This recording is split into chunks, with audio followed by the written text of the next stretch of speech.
Bienvenue dans You Speak Up, votre émission conçue par les jeunes et pour les jeunes parce que les jeunes représentent l'avenir. Transformés localement pour booster l'économie nationale, de nombreux jeunes burkinabés en ont fait leur cheval de bataille.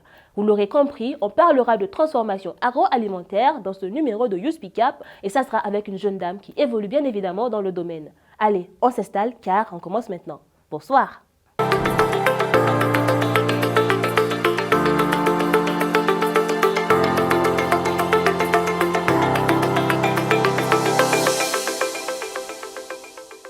Après avoir obtenu sa licence en économie agricole en 2020, Latifa Simboro ne perd pas de temps et met en place Latifa Mougou, une entreprise de transformation des produits agricoles en aliments complets. 3 années seulement lui ont suffi pour positionner sa start-up qui, à ce jour, emploie 13 personnes. Latifa Simboro, une femme entreprenante qui inspire et impacte positivement la société, est avec nous aujourd'hui. Bienvenue. Merci, bonsoir. Merci d'avoir répondu présent à notre invitation. Merci. Déjà, j'aimerais savoir pourquoi le choix de Latifa Mougou quand on sait que ce mot Mougou est interprété d'une autre manière de nos jours. Pourquoi avoir choisi ce nom-là? Disons qu'au début, c'était pas Mougou, je voulais écrire, c'était Latifa Kaba Mougou. Je voulais évoluer dans le maïs. Mais on voulait écrire le Kaba Mougou, j'ai oublié, j'ai écrit Latifa Mougou. Je voulais rectifier, bon, c'était déjà trop, on m'a dit 3 mois après. Donc le nom était déjà parti, voilà, ça envoyait les gens par curiosité pour voir qu'est-ce qu'elle fait avec le nom. Voilà, donc j'ai décidé de garder le nom comme tel. Donc je l'ai formalisé en même temps comme le nom de l'entreprise. Aujourd'hui, je ne fais plus seulement que le maïs, je fais en fait les produits agricoles. Donc pour dire que le Kaba Mougou allait un peu me coincer, mais aujourd'hui avec le nom Mougou, je suis répartie dans les produits agricoles en farine complète. Ok, d'accord. Est-ce que c'est pas mal vu ce nom-là? Parce que à prononcer, ça fait un peu vulgaire. Est-ce que c'est pas mal vu? Non, c'est pas mal vu parce que bon, au début, oui, il y a les curieux qui sont là, mais il y a un son même qui est sorti, Mougou Farine. Donc, je dis que le nom impacte à quelque part les jeunes à vouloir initier autre chose. Voilà que le nom est sorti dans la musique, il fait son clip avec le mot Mougou, il dit que Mougou égale à Farine. Donc, bon, aujourd'hui, je suis en train de vouloir... Bon, les Ivoiriens voient ça autrement, mais ils sont en train d'adhérer. Je pense que d'ici 2 ans, peut-être le nom sera vu autrement. Mais moi, en tout cas, moi, ça a une valeur en fait pour mon entreprise parce que tout le monde parle de farine, mais moi c'est Mougou, c'est différent. Quand on voit Mougou quelque part, on sait que c'est Latifa qui est derrière, donc c'est différent en fait. Voilà. Donc vous ne comptez pas changer le nom et ça reste comme ça? C'est le nom de l'entreprise. Ok, d'accord. Et alors, d'où vous vient cette passion pour l'agronomie, l'agroalimentaire? Disons que je suis d'une famille agricole parce que mon papa il est sémassier. Mon grand frère lui il est alignera. Donc c'est une passion pour moi quand j'ai développé l'économie agricole. C'était dans le but d'aider mon papa en fait. Mais dit non, va dans l'agroalimentaire parce que là-bas je sais que tu seras plus utile. Donc voilà, je suis allée dans l'agroalimentaire. Comme lui il a la sémasse, donc je donne aux femmes rurales également, qui vont produire et me revendre. Donc, ça fait que je connais de la production jusqu'à la transformation. Je maîtrise ma production. Ok, d'accord. Tout à l'heure, dans l'introduction, je disais que vous avez commencé juste après la licence. Comment ça s'est fait? Comment ça s'est passé? Et à ma licence, j'ai eu un stage au niveau de projet Sésame, 6 mois, qui m'a un peu poussé vers les producteurs en fait. Ça m'a permis de regrouper les producteurs, de savoir quelque part qu'est-ce qu'ils font, qu'est-ce qu'ils peuvent m'apporter. Donc de retour de stage, j'ai fait concours de stage. Je me dis ça là, je ne peux pas avoir concours de l'État. Je dis qu'est-ce que je peux faire? Bon, je me suis dit bon, essaie de faire la transformation. Comme tu connais déjà les producteurs, ils pourront te donner la matière première et tout ça. Je me suis lancée dans la transformation du maïs et du riz étuvé. Au début, ce n'était pas facile, mais avec le nom Latifa Mougou, ça m'a quand même propulsé parce que les gens venaient pour voir « Ah, qu'est-ce que tu fais ?» Quand ils se rendent compte que c'est la farine, par honte, ils sont obligés de payer la farine. Donc, du coup, quand ils prennent que c'est de la qualité, ils recommandent à plusieurs personnes. De là, les gens, les clients ont demandé « Bon, il faut faire le mil, il faut faire le sorgho, il faut faire l'haricot. » Donc, voilà. Ok, d'accord. Je me suis retrouvée avec les farines complètes des produits agricoles. Ok. Dites-moi alors, est-ce que quand vous commencez, vous avez bénéficié de financement? Non. Ok. Comment vous avez pu rassembler les moyens pour vous lancer? Non. Et je peux dire que jusqu'à présent, je roule à fond propre. Et les moyens, c'est bon, disons que je vends aussi les produits agricoles, les céréales. Donc souvent quand je gagne certains marchés, je laisse quelque part. Au fur et à mesure, j'ai pu rassembler 1 million de francs CFA. C'est dans les 1 million, j'ai pris une maison, essayé de prendre des femmes. Voilà, je ne suis pas allée mollo. Donc à un moment donné, ça a failli m'étouffer parce que je me suis tellement chargée. Un fonds de roulement de 1 million, ce n'était pas évident pour 6 femmes au départ. Donc, mais j'ai incarné mes femmes comme des partenaires. Je dis, l'entreprise, c'est pour vous. Si ça donne, c'est pour nous. Donc, si vous travaillez, on va s'en sortir. Mais si vous comptez que je vais vous payer, ça sera difficile. Donc, on a travaillé en tant que partenaire. Chacun essaie de faire quelque chose pour qu'ensemble, on puisse s'en sortir. Donc, voilà, il y a des fois, le salaire est mou. Il y a des fois aussi, le salaire, ça va, bon, un peu. Mais un monsieur de bonne volonté aussi qui nous a accompagnés de 1 million, nous a permis d'avoir des choix, de certains matériels pour travailler et tout. Voilà, on a eu aussi à bénéficier d'un prêt au niveau de FARF qui nous aide un peu. Voilà, mais fonds de subvention, non. En crédit, oui. Un don, oui, mais pas une subvention en quelque sorte. On essaie d'évoluer avec les femmes dans un système de partenariat. D'accord. Voilà. Et justement, par rapport à ce partenariat, comment est-ce que les femmes qui travaillent avec vous prennent la chose? Est-ce qu'elles adhèrent carrément à la cause ou alors, comment ça se passe? Par exemple, je suis ici, je ne suis pas inquiète parce qu'elles savent que si elles font mal le travail et qu'un client se plaint, ça tombe dessus aussi. Parce que quand ça finit, on finit de produire, ce qu'on a, elles ont à peu près plus de 60% du bénéfice. Donc, qui gagne? C'est elles. Donc, du coup, elles vont se mettre au sérieux pour travailler afin qu'on puisse toutes les... Bon, on est 13 aujourd'hui, que chacun puisse répartir quelque chose à la fin du mois. C'est un système qui marche très bien. Eux-mêmes, ils ont mis en place déjà un système. Si tu ne viens pas, tu as moins 1000 francs. Donc, voilà. Vous voyez que, en fait, ils essaient d'une manière ou d'une autre pour amener les autres à avoir la même vision que moi. Donc, ça roule de façon simple. D'accord. Mais est-ce que vous pensez qu'avec ce système-là, vous pouvez évoluer sur le long terme et puis devenir une référence au Burkina en matière de production de farine? Oui, je suis très sûre de moi parce que si vous prenez vos partenaires comme des employés, ils vont travailler en tant qu'employés parce que ce n'est pas pour eux. Ils sont là pour leur argent. Si ça marche, ils restent. Si ça ne marche pas, mais ils vont partir. Mais eux, elles sont appropriées de la chose. Donc, du coup, elles recommandent même avec les voisinages. Elles recommandent souvent quand on n'a rien à faire, rentre dans le marché. Elles invitent les femmes qui vendent au marché. Venez prendre la farine, on va vous donner un prix d'engrais, vous allez revendre pour ne plus exposer la farine dehors. Donc, c'est un bonus. On est passé de 1 sac par jour à 5 sacs par jour de maïs. Donc, du coup, vous voyez que on essaie d'aller loin. Du coup, c'est avec ce système de partenariat. C'est vrai que ce n'est pas partenariat par papier, mais partenariat gagnant-gagnant. Elles se retrouvent. Aujourd'hui, je suis en train d'établir des assurances santé pour elles. Je les ai déclarées, donc du coup, je les ai appropriées l'entreprise. Donc, c'est pour elles. L'entreprise, c'est pour nous. Donc, si ça marche, c'est pour nous. Si ça ne marche pas, rien.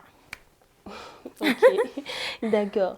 Et je l'ai dit, vous faites dans la transformation des produits agricoles en aliments complets. C'est quoi les aliments complets? En fait, on n'enlève rien du céréal. Par exemple, le maïs, on le garde complet, le son, tout y est sauf. Il y a des gens qui demandent ordinaire, on le fait. Mais notre référence est plus dans les aliments complets. Par exemple, le mil, on n'enlève jamais le son, le sorgho, l'haricot. On essaie de garder tous les éléments nécessaires pour leur produire des aliments complets parce que ça contient des fibres qui sont très riches.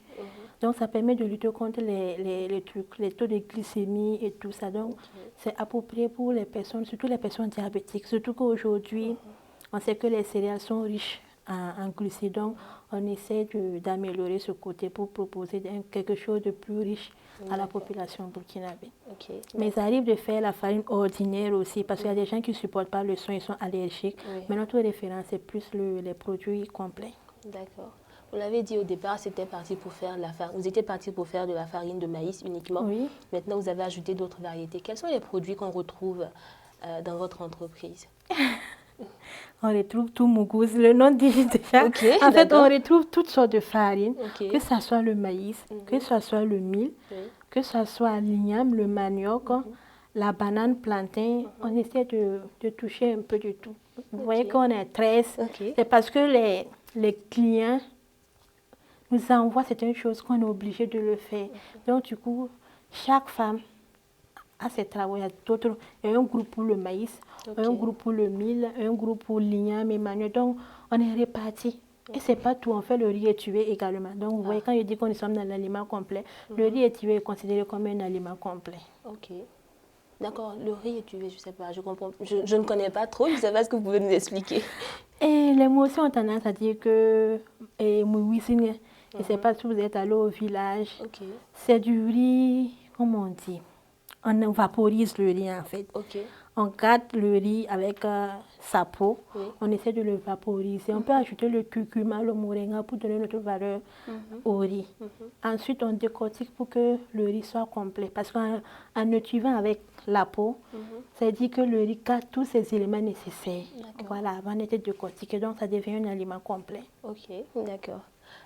J'aimerais savoir, au départ, à part le volet économique, vous vouliez avoir une activité à faire. Quelle était la motivation même derrière la création de Latifa Mougou? Est-ce qu'il y avait un besoin qu'il fallait combler ou c'était quoi la motivation derrière? Et bon, la vraie motivation, en fait, je suis dans une famille en surpoids.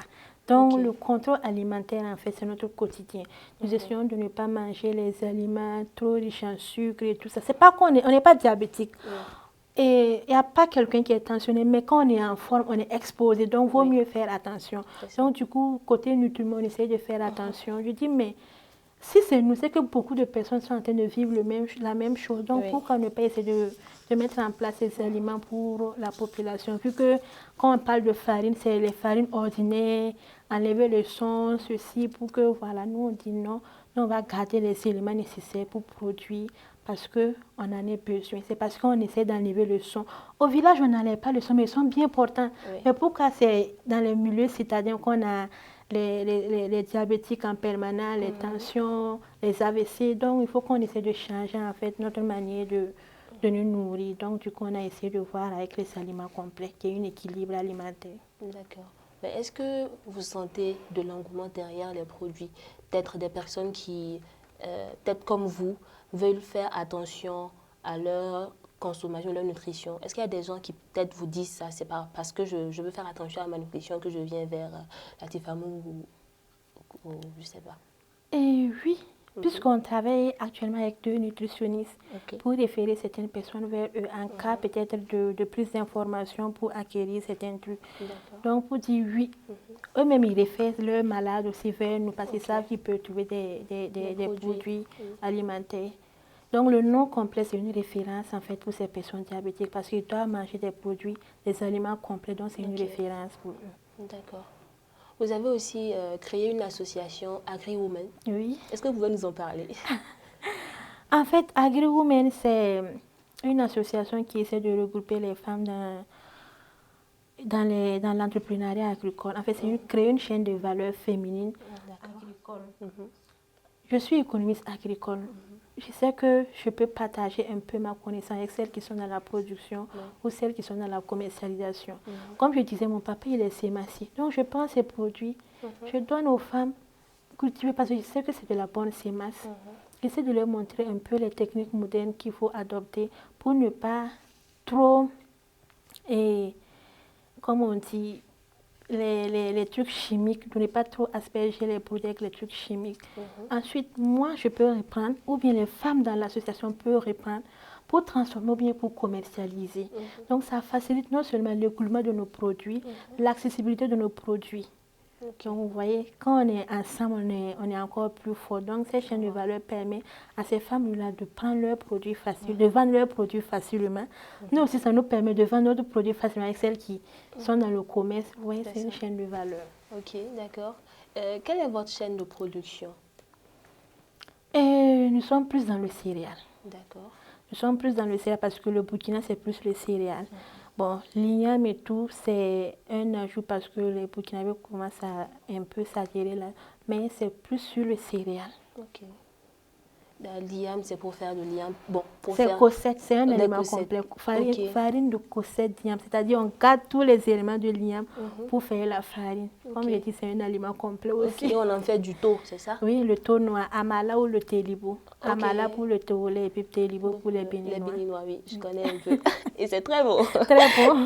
Alors, j'aimerais savoir, vous avez dit tout à l'heure que vous vendez des produits, des aliments complets. Oui, Est-ce que c'est ça votre particularité quand on dit Latifa Mougou? oui, c'est ma particularité. Ok.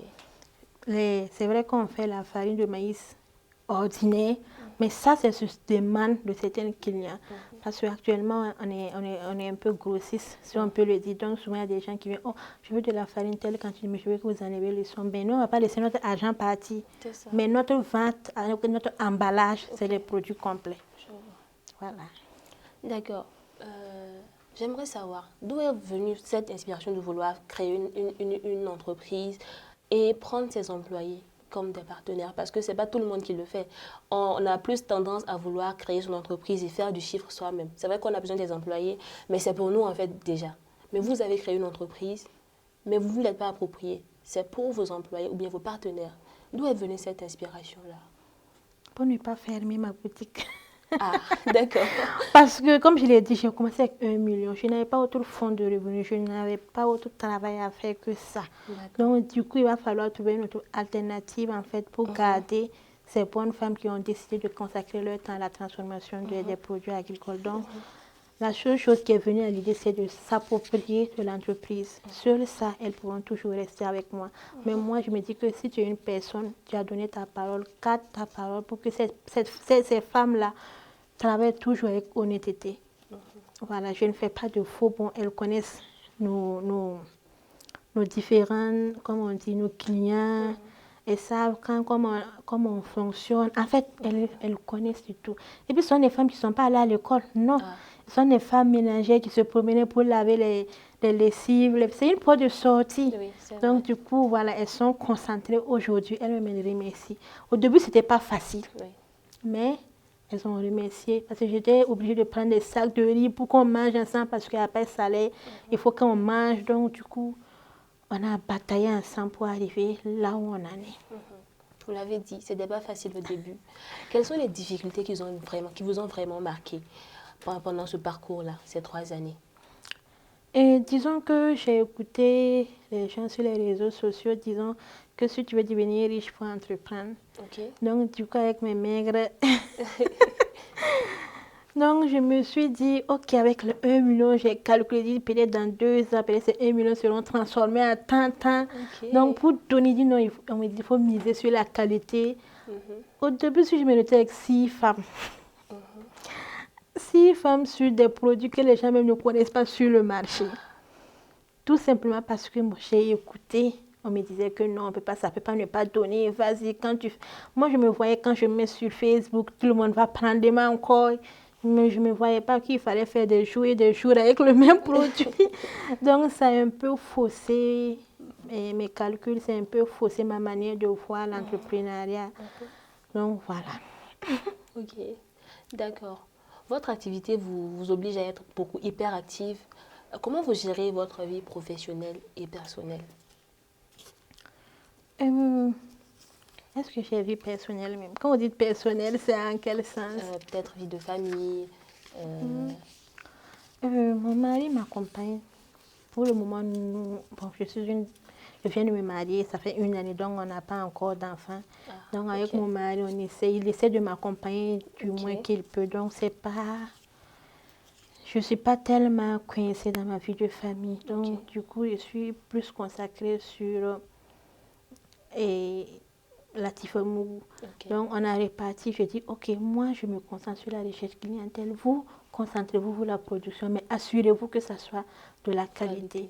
Voilà, s'il y a eu à les former, puisque je les forme, puisqu'elles ne connaissent pas tout, j'essaie de les former, comment ça se passe et tout.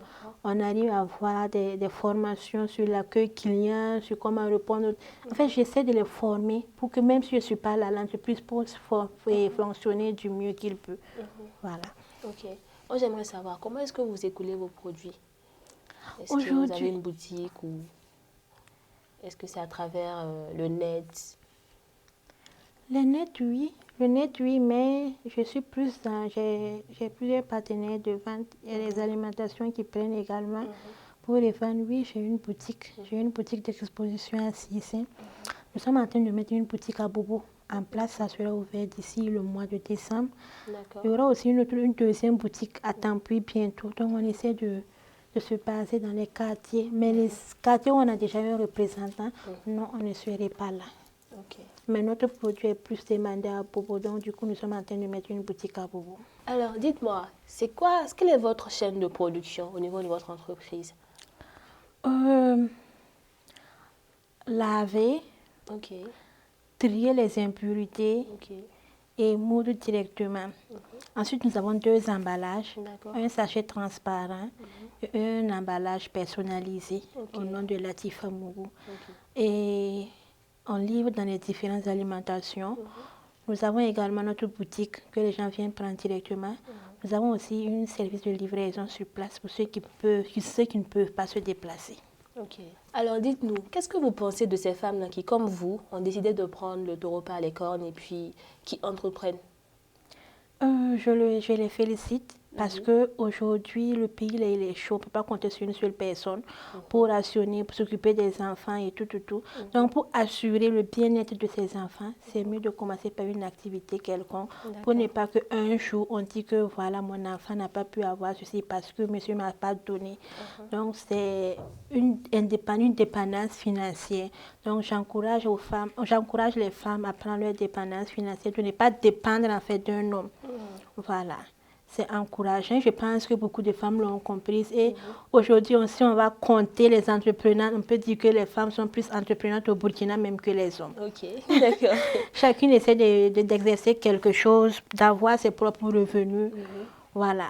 Surtout les jeunes filles, ne pas dire j'ai fréquenté, je ne vais pas faire des trucs. Voilà, c'est pas intéressant. Il faut toujours sortir. Comme j'ai dit souvent, c'est mieux de sortir avoir 15 000 francs. On me dit c'est pour moi, que de rester à la maison, demander 1000 francs. Même si c'est peu, c'est en sortant que la porte s'ouvre. Mais en restant à la maison, qui va venir taper à ta porte pour te donner des millions? Personne. C'est les 15 000 qui se transforment en 30 000, en 40 000, ainsi de suite. Il n'y a pas de sous-métier. L'essentiel, c'est de sortir et avoir quelque chose pour soi-même, sans demander à quelqu'un. D'accord. Pour vous, quelle est la manière appropriée pour démarrer un business? Sous fonds propres ou alors à travers un crédit? Je souhaite jamais de commencer une activité par crédit. Parce qu'on ne sait jamais ce qui nous attend. D'accord. À fond propre, si on tombe, on pourra se relever parce qu'on ne doit pas à quelqu'un. Mais à crédit, si on tombe, non seulement tu es tombé, on va t'écraser encore parce que les agents de crédit ne savent pas que tu es tombé. Eux, c'est leur argent qui les intéresse. Donc, du coup, quand on prend un crédit, c'est pour développer une activité et non commencer une activité. D'accord. Voilà. Ok. Aujourd'hui, après 3 ans, quand vous regardez votre entreprise, de quoi vous êtes le plus fier? Aujourd'hui, je suis fière parce que j'ai transformé la vie de plusieurs personnes, notamment mes femmes. Plusieurs femmes étaient à pied. Aujourd'hui, plusieurs femmes sont à vélo. Plusieurs femmes tiennent des téléphones Android. Plusieurs femmes sont sur Facebook, WhatsApp. Plusieurs femmes sont en train de vendre mes produits sur les réseaux sociaux. C'est une fierté pour moi. Même si moi-même, en fait, je ne sais pas ce que j'ai pu avoir d'abord, mais je sais que j'ai honoré plusieurs femmes. Aujourd'hui, il y a une femme qui m'a dit, qu'est-ce que tu sais que c'est grâce à vous que mon enfant va aller à l'école? Parce que ça ne va pas chez son mari. Elle se demandait comment j'allais faire pour scolariser mes 3 enfants. Mais elle a pu le faire parce qu'elle a économisé. Entre nous-mêmes, on économise. Il y a des comptes pour eux, ils essaient d'économiser. Donc, du coup, je suis fière de moi quand je vois certaines femmes vraiment sorties de là où elles étaient avant. D'accord. Quelles sont vos perspectives pour Latifa Mougou? Je rêve grand. D'accord. C'est bien. On aime ça.